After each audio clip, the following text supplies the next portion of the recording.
বাধা হংকংয়ের বেরসিক বৃষ্টি। হেড কোচ অলিভার কার্ডস ঘোষণা দিয়ে রেখেছেন বিজয় উৎসব হবে ফাইনাল শেষে। সিঙ্গাপুরকে গোল বন্যায় ভাসানোর ম্যাচের শুরুটা ছিল উল্টো। জিমি চয়নের আক্রমণের মূল শক্তি পেনাল্টি কর্নার নিয়ে ভালোই হোমওয়ার্ক করেছেন সিঙ্গাপুর কোচ, যার প্রমাণ মিলল একে একে 4 পিসি ব্যর্থ হওয়ায়। তবে কোচ অলিভার কার্ডস কৌশলে পরিবর্তন এনে সফল হলেন। ফিল্ড গোল থেকে 26 মিনিটে ডেডলক ভাঙেন মিলন হোসেন। লিডের পর শুরু বৃষ্টি, খেলা বন্ধ থাকে প্রায় 15 মিনিট। এরপর পেতে যাওয়া বাংলাদেশ। রোমান সরকারের স্টিকের ছোঁয়ায় প্রথমার্ধে ব্যবধান দ্বিগুণ হলো, দ্বিতীয়ার্ধে আরো 6 গোল দিল বাংলাদেশ। দলগত পারফরমেন্স সাফল্যের মূলে, কেননা 8 গোল করেছেন 7 খেলোয়াড়। জোড়া গোল গত ম্যাচের হ্যাট্রিক ম্যান আশরাফুল ইসলামের। কোচের প্ল্যান অনুযায়ী খেলার ফলে কিন্তু আজকে আমাদের রেজাল্ট। আর পার্সোনালি প্রত্যেকটা প্লেয়ার নিজের জায়গায় একটা এক্সট্রা দায়িত্ব ছিল এবং তারা ওইটা কমিটমেন্টটা ফুলফিল করতে পারছে বলে আজকে আমাদের রেজাল্ট। আর আমি মনে করি আমার টিম খুবই ভালো খেলছে। অপ্রতিযুদ্ধ টিম বাংলাদেশ ম্যাচের পর এবার সিঙ্গাপুরকে গোল বন্যায় ভাসালো জিমি চয়নরা। আর হ্যাকটিক শিরোপা থেকে মাত্র 1 ম্যাচ দূরে অলিভার কার্ডস শিষ্যরা। Sadman Sakib, channel 24, Hong Kong.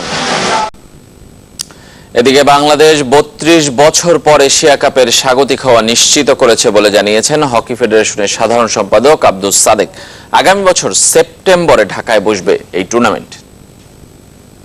Asian hockey federation সে আমাদের কথা দিয়েছিল যে I will try my best যে তোমাদেরকে এটা দেওয়া যায় কিনা, এবং হি হ্যাজ কনফার্মড ইয়েস্টারডে যে তোমরা you have been allocated this tournament এবং other terms and condition will be negotiated.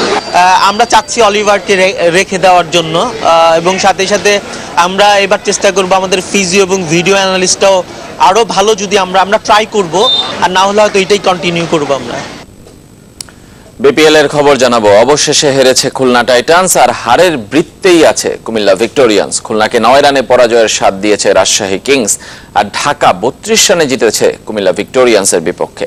মিরপুরে টস জিতে ব্যাট করতে নেমে 4 উইকেটে 170 রানে থামে ঢাকা ডায়নামাইটস। সর্বোচ্চ 41 রান আসে অধিনায়ক সাকিব আল হাসানের ব্যাট থেকে। 2 উইকেট নেন রশিদ খান। জবাবে ঢাকার বোলারদের তোপে 138 রানে থামে কুমিল্লা। সর্বোচ্চ 38 রান করেন খালিদ লতিফ। ডোয়েন ব্রাভোর শিকার 3 উইকেট। 2 ম্যাচ পর জিতল ঢাকা, উঠে এলো টেবিলের 2-এ।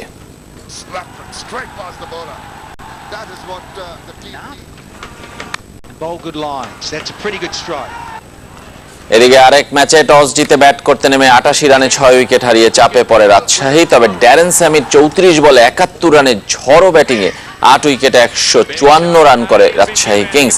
জবাবে খুলনাকে লড়াইয়ে রেখেছিলেন রিকি ওয়েসেলস, মাহমুদুল্লাহ ও পুরান, কিন্তু কেউই বড় স্কোর করতে পারেননি শেষ পর্যন্ত খেলে যেতে।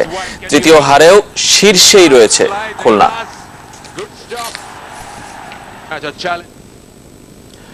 প্রথম ক্রিকেটার হিসেবে